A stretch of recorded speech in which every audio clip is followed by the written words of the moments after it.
Bulletin में खुशामदीद। वज़ीर आला खैबर पख्तूनख्वा अली अमीन गंडापुर ने कहा है कि बैरूनी दबाव पर यकीन नहीं रखते, बानी पीटीआई अवामी ताकत के सहारे रिहा होंगे। जियो न्यूज़ से गुफ्तगू करते हुए अली अमीन ने कहा कि वो 2 जनवरी को पीटीआई हुकूमत मुज़ाकरात के अगले दौर में शिरकत करेंगे। उन्होंने मजीद क्या कहा, जानने के लिए बात करेंगे नुमाइंदा जियो न्यूज़ हैदर शहराजी से। हैदर, मजीद क्या कहना था अली अमीन गंडापुर का मुज़ाकरात से मुतालिक?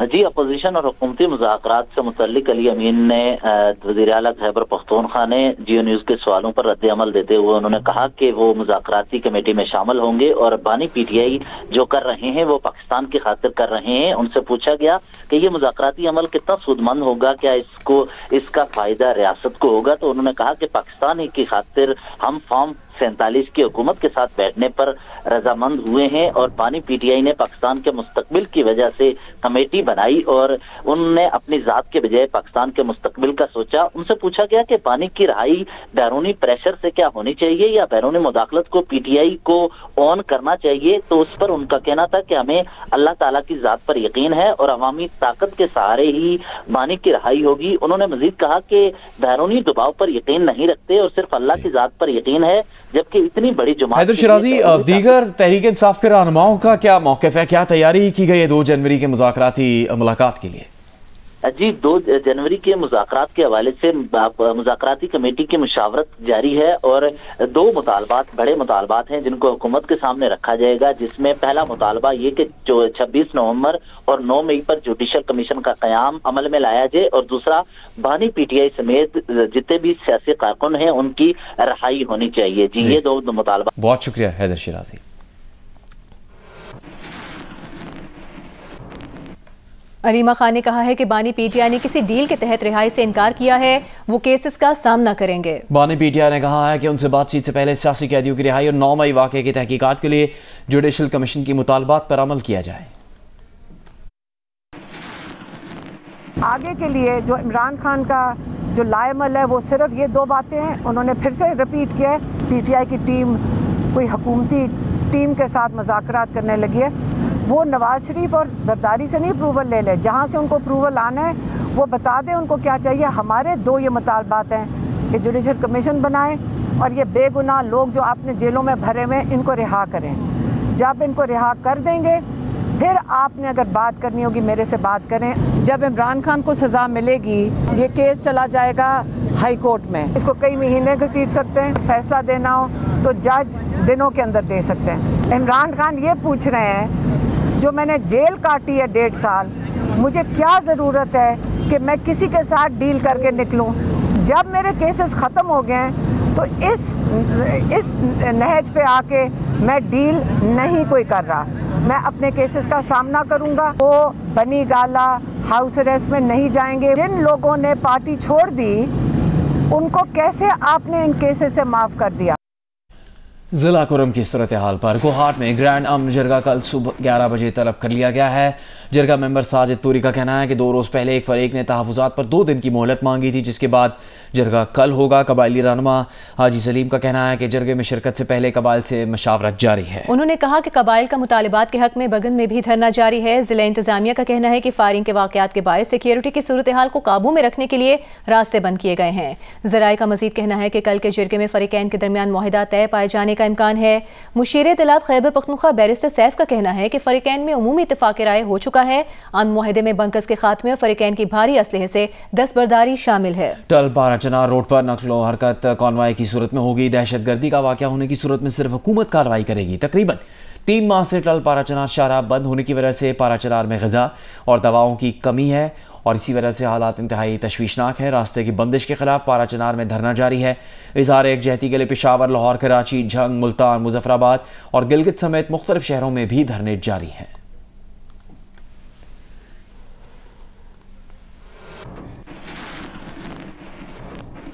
अभी आपको बताएंगे नेशनल अस्पताल मुल्तान के डायलिसिस यूनिट से मरीजों में एड्स की मुंतकिली पर मुअत्तल की गई वाइस चांसलर की हिमायत में अस्पताल के 31 फैकल्टी मेंबर्स ने इज्तिमाई इस्तीफा दे दिया है। मरीजों में एड्स फैलने के मामले पर नेशनल अस्पताल की वाइस चांसलर समेत 5 डॉक्टर्स को मुअत्तल किया गया था। इसी के लिए हम बात करेंगे जियो न्यूज़ मुल्तान के ब्यूरो चीफ शहादत हुसैन से। शहादत हुसैन, अब क्या इस वक्त सूरत हाल है और क्या इकदाम किए जा रहे हैं? लेकिन इस तरह अस्पताल में एड्स से तकरीबन 25 से ज़ायद जो अफराद थे मुतासर हुए थे, जो डायलिसिस करवाने के लिए आए थे। जाहिर है वो इंतजामिया की नाअहली थी उसके अंदर, जिस पर वज़ीर आला पंजाब ने नोटिस लिया था और वाइस चांसलर समेत 5 डॉक्टर्स को उन्होंने मुअत्तल किया था। अब मसला ये था कि वाइस चांसलर जो डॉक्टर महनाज खाकवानी है, उनको गवर्नर पंजाब ने ज़ाती हैसियत में कल तलब कर रखा है और वाइस चांसलर गवर्नर को अपने खिलाफ पंजाब गवर्नमेंट की जानिब से जो चार्ज शीट है उस पर उन्होंने जवाब देना है। पंजाब हुकूमत ने वाइस चांसलर को हटाने के लिए गवर्नर पंजाब को समरी भिजवाई हुई थी कि क्योंकि जो कानून है उसके मुताबिक वाइस चांसलर को गवर्नर पंजाब की हतमी मंजूरी के बाद ही हटाया जा सकता है, लेकिन इस चीज से कबल ही तकरीबन 31 जो सीनियर डॉक्टर्स हैं फैकल्टी के, जिनमें प्रोफेसर हैं, असिस्टेंट प्रोफेसर हैं, दीगर जितना भी अमला है, उन्होंने इस्तीफे दे दिए हैं। उन्होंने कहा अगर इस इंक्वायरी को जल्द खत्म ना किया गया और तमाम जितने भी डॉक्टर्स हैं उनको ओहदे पे बहाल ना किया गया तो मजीद भी इस्तीफे जो हैं वो सेक्रेटरी हेल्थ को भिजवा दिए जाएंगे। ये मामला जो है बढ़ता ही जा रहा है।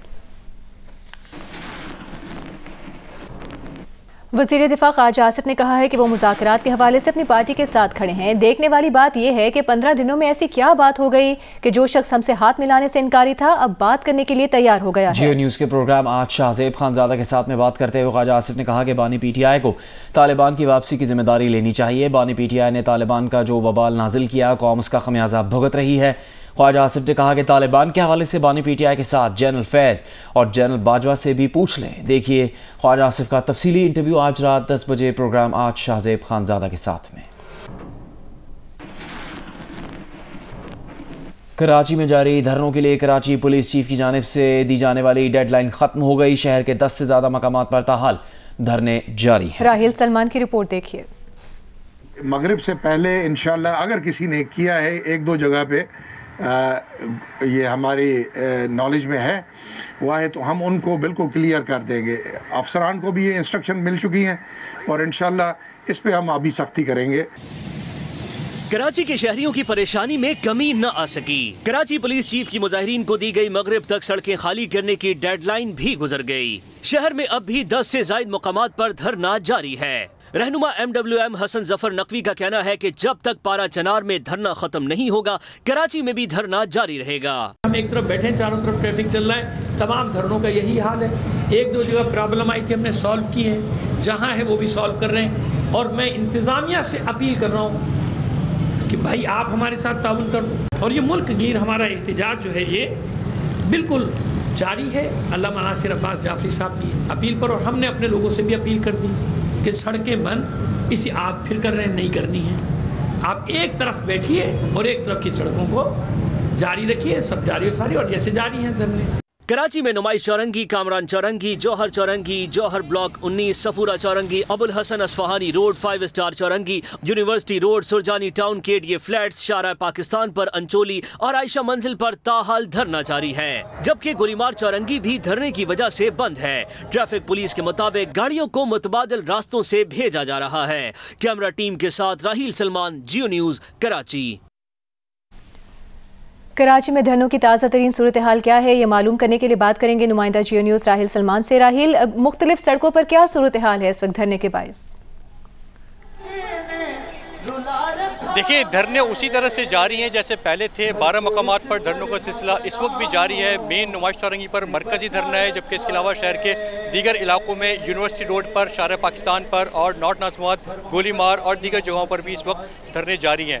ट्रैफिक की सूरत हाल देखिए शाम में ज़रूर ख़राब हुई थी क्योंकि वो रश आवर्स होते हैं, लेकिन इस वक्त चूँकि रात के तकरीबन 9:30 से ज़ायद का वक्त हो चुका है तो डेफिनेटली अब सूरत हाल जो वो कुछ बेहतर ज़रूर है। उसके बाद जब शाम में कराची पुलिस चीफ ने अनाउंसमेंट की थी और फिर उसके रद्द-ए-अमल में एक प्रेस कॉन्फ्रेंस भी की गई यहाँ पर मजहबी जमात के रहनुमाओं ने नुमाइश चौरंगी पर धरने में, तो उसके बाद फिर 2 ट्रैक जो है वो खोले गए, एक गुलिस्तान जौहर के इलाके में और एक जो है यही नुमाइश चौरंगी पर ही जो ट्रैक जो MA जिना रोड से गुरु मंदिर की तरफ आता है उस ट्रैक को खोल दिया गया, जबकि उसके अलावा जो दीगर सड़कें वो अभी भी बंद है। तो वहाँ पर जो ट्रैफिक को मुतबादिल रूट्स दिए गए, ऑल्टरनेट रूट्स दिए गए, वहाँ पर ट्रैफिक पुलिस की नफरी भी मौजूद है। लेकिन जिस तरह से सूरत हाल होती है कि अगर रोड नॉर्मल रहे तो ट्रैफिक की सूरत हाल भी नॉर्मल रहती है, लेकिन चूँकि मरकजी शाहराहों पर ये धरने जारी हैं जिसकी वजह से ट्रैफिक की रवानी में भी खलल है। जी बहुत शुक्रिया राहिल सलमान। बलूचिस्तान हाईकोर्ट की गिरफ्तारी वार्निंग के बाद ग्रैंड हेल्थ अलायंस ने बलूचिस्तान असम्बली के बाहर धरना खत्म कर दिया। शाहराह पर ट्रैफिक बहाल। अदालत ने डॉक्टर्स को अलाउंसेस की आदम फराहमी के खिलाफ दायर दरखास्त में कहा था कि अगर एहतजाज खत्म नहीं किया गया तो SSP ऑपरेशन मुजाहिरीन को गिरफ्तार करें। ग्रैंड हेल्थ अलायंस कहाँ रजिस्टर्ड है? डॉक्टर अपनी ड्यूटी करें, माली मामलात से उनका कोई ताल्लुक नहीं है। जो आपका कानूनी हक बनता है वो मांगें, अपने दायरे में रहकर काम करें। सेक्रेटरी सेहत ने बताया कि अलाउंसेस जारी कर रहे हैं, नए डॉक्टर्स को कॉन्ट्रैक्ट पर भर्ती कर रहे हैं, सरकारी अस्पतालों की निजकारी नहीं कर रहे। ग्रैंड हेल्थ अलायंस वाले गलत फहमी फैला रहे हैं। वफाकी वज़ीर तालीम खालिद मकबूल सिद्दीकी का कहना है कि पाकिस्तान में माशी नहीं नीयतों का बहरान है। National college of arts Lahore में गुफ्तगू करते हुए उन्होंने कहा कि वक्त कीमती है और मुज़ाकरात लाजिम है, इसके सिवा कोई रास्ता नहीं। गाली देने के लिए भी मुज़ाकरात की ज़रूरत है। खालिद मकबूल सिद्दीकी ने कहा कि तारीख बताती है कि माइनस कोई भी नहीं हो पाया। जिनको फांसी घाट तक पहुंचाया गया वो भी माइनस ना हो सके। मियाँ बरादरान और खान साहब से भी कह चुके हैं कि तब्दीली लानी है तो ऐवान के अंदर से लाएं।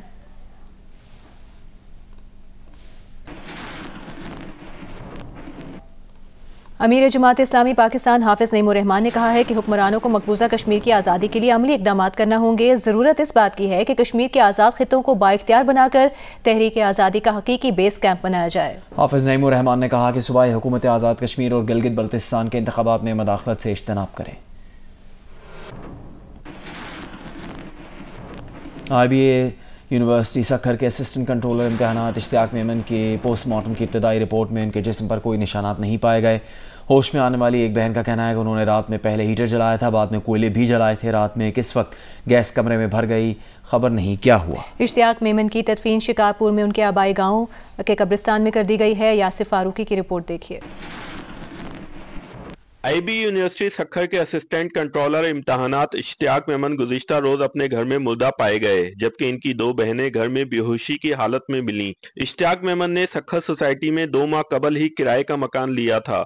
पड़ोसियों के मुताबिक इश्तियाक मेमन की मौत का उस वक्त इल्म हुआ जब अहले खाना गाँव से पहुंचे। सिविल अस्पताल इंतजामिया के मुताबिक इश्तियाक मेमन के पोस्टमार्टम की रिपोर्ट आने में चंद रोज लग सकते हैं। होश में आने वाली इश्तियाक मेमन की एक बहन फायजा मेमन ने पुलिस को वीडियो बयान रिकॉर्ड कराया कि तीनों बहन भाई एक ही कमरे में हीटर और कोयले जलाकर सोए थे। होश आया तो वो अस्पताल में थी। इश्तियाक मेमन की एक बहन को तो होश आ गया, जबकि दूसरी बहन ICU वार्ड में जेरे इलाज है। पुलिस के मुताबिक तीनों बहन भाई सखर सोसाइटी में अकेले रहते थे। पोस्टमार्टम की हतमी रिपोर्ट आने पर हकायक सामने आ सकेंगे। इश्तियाक मेमन की तदफीन शिकारपुर में उनके आबाई गाँव मदेजी के मुकामी कब्रिस्तान में कर दी गई। कैमरामैन उसामा तलत के साथ यासिर फारूकी, जियो न्यूज सखर। मुंतखब अमरीकी सदर ट्रंप के खिलाफ अमरीकी अदालत ने सहाफ़ी खातून के हतक इज़्ज़त के मुकदमे में $50 लाख हर्जाने का फैसला बरकरार रखा। न्यूयॉर्क की वफाकी अदालत ने $50 लाख हर्जाने के खिलाफ ट्रंप की अपील मुस्तरद कर दी है।